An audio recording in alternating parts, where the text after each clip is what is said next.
Back with chapter 2 of Arbatian Mental Institution, chapter 2, The Painter, by Ray Fluffy Man 4299.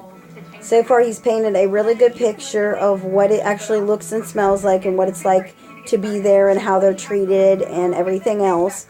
So hopefully he'll keep up with the good detail, and if you didn't read chapter 1, go back and listen to that, or else you may not understand anything of this.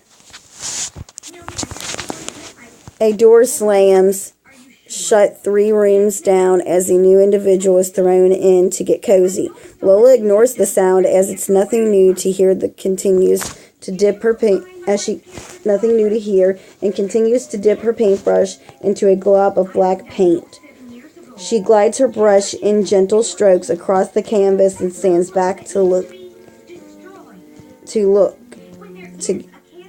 get a good look. They have typos really bad right there.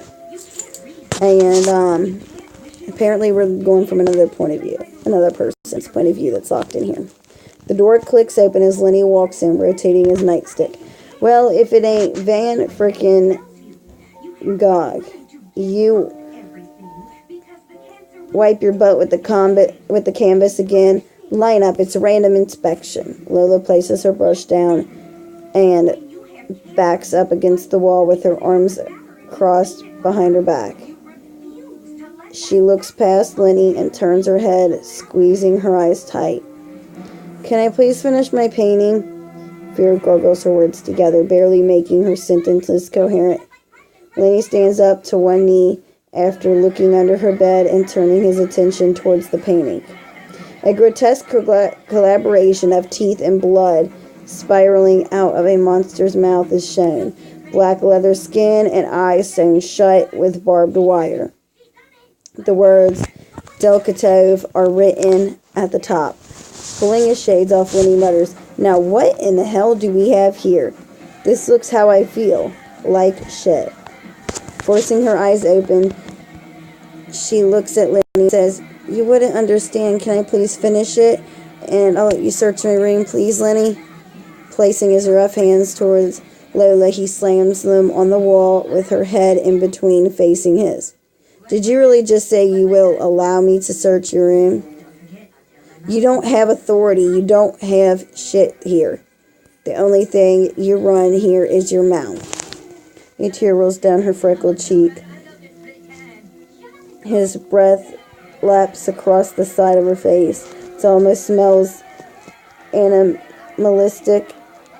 She looks past him one more time and decides to force him to allow her. She bites down on his upper lip and rears back while pushing him away.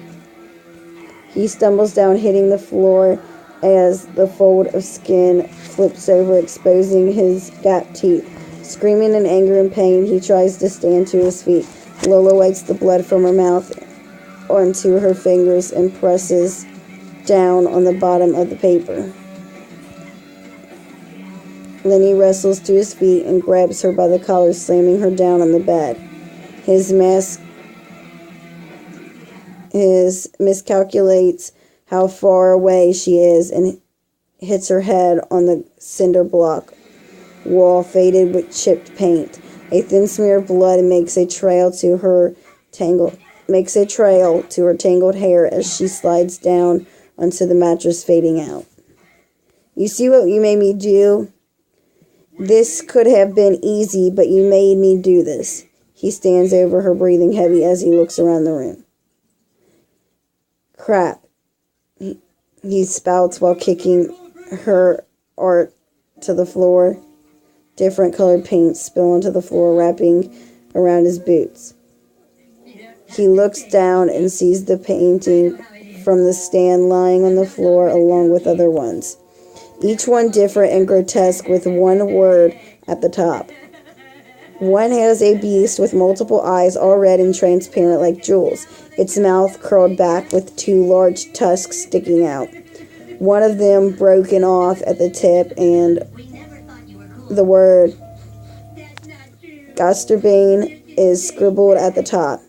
Another painting was closely resembling to a human, the body natural with 2 arms and legs, but where a face would be was a slit, dividing it in half. The skin separated slightly, rolling back pink layers of inside. In the center of its face, a yellow eye with a black iris was looking out. At the top, it said, Margalev. All of the paintings had a small red smear at the bottom. Lenny picks up the painting in his hands and smirks behind the flesh hanging off his lip. So these mean a lot to you, huh? Lola raises a trembling hand and tries to talk, but her words are choked. Lenny shuffles the pictures together and rips them in half. Lola's eyes wide and wet with pain. She starts to cough. As she forces herself to talk, Lenny throws the paper to the side and grabs her by her collar. Come on, guess we both gotta go to the nurse. He stops for a moment and pulls her in close, whispering, Don't think I'm gonna forget this. Gonna be paying you a visit real soon. Gonna do things that'll remind you of your dad. Gonna touch you in places that'll remind you of Daddy. He gets closer and rubs his tongue across her earlobe. Ew, man, you are disgusting. Gritting her teeth with tears rolling down her face, she whispers, Hal has special reservations for you, Lenny. Pushing her down the hallway, Lola tries to pull away from his grip, reaching back to her door. On the floor, her paintings curl up, turning black on the edges before it seduces the rest of the paper, turning it into ash. Some miles away in an empty field, a storm formed, sucking in cold winds and spitting shotgun blasts of thunder. The ground moans with snapping sounds.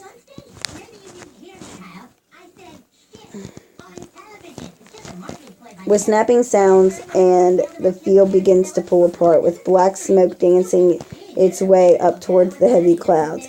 A hand raises up, slamming the ground, sinking its claws in. It pulls as the other hand makes an appearance. A disfigured body pushes out of the crack, its mouth hanging open with teeth in a circular position, forming razor-like rows down its throat. A clicking sound echoes from its mouth. Behind him, 2 more creatures follow his lead.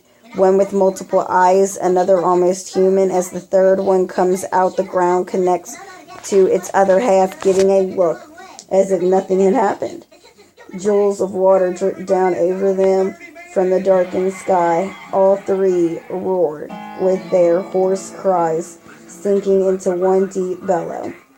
The leader sniffs the air repeatedly with 2 slits on its face above its mouth. He turns to his left and begins to run with others, trampling the ground under their claws. And that is it. So I guess she can call on demons or some form of a monster to help. It's actually pretty cool, and that's honestly what the guard deserves. So I hope he gets what's coming to him.